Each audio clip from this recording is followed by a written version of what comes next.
is really no other place in the world like the Kinsey Institute. It's very unique. There are other places in the world where there are departments of psychology where people do sex research. There may be other art collections that have erotic art. But what's unique about the Institute is that we are a center for the study of human sexuality, both from a research perspective today, and how are people leading their lives sexually, and then in a historical way as well with our collections and our art collections and our archives and our scholarly resources.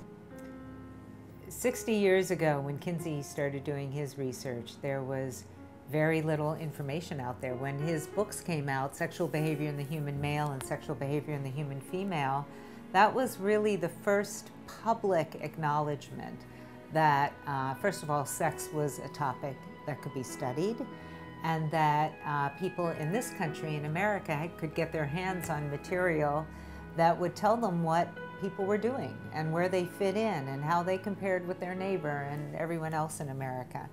Now we have a plethora of information.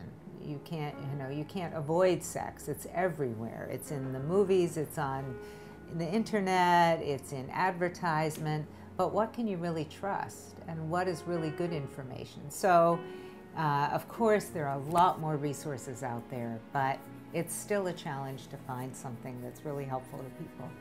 Well, when you look at how people represent sex around the world and across time, you can collect books and writing, you can do studies, but art is something that transcends all those things, transcends the written word, transcends the spoken word, transcends numbers and research, and has been around forever. So we can find examples of art, of how people represent sexuality through art in every culture, in every time.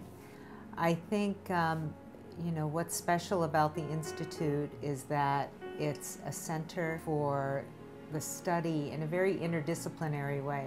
Sex impacts all of our lives, and it can have an influence on every kind of research, but how we look at history and how we look at art and how we look at literature. And it's just an incredible resource, and we'd love people to know more about it.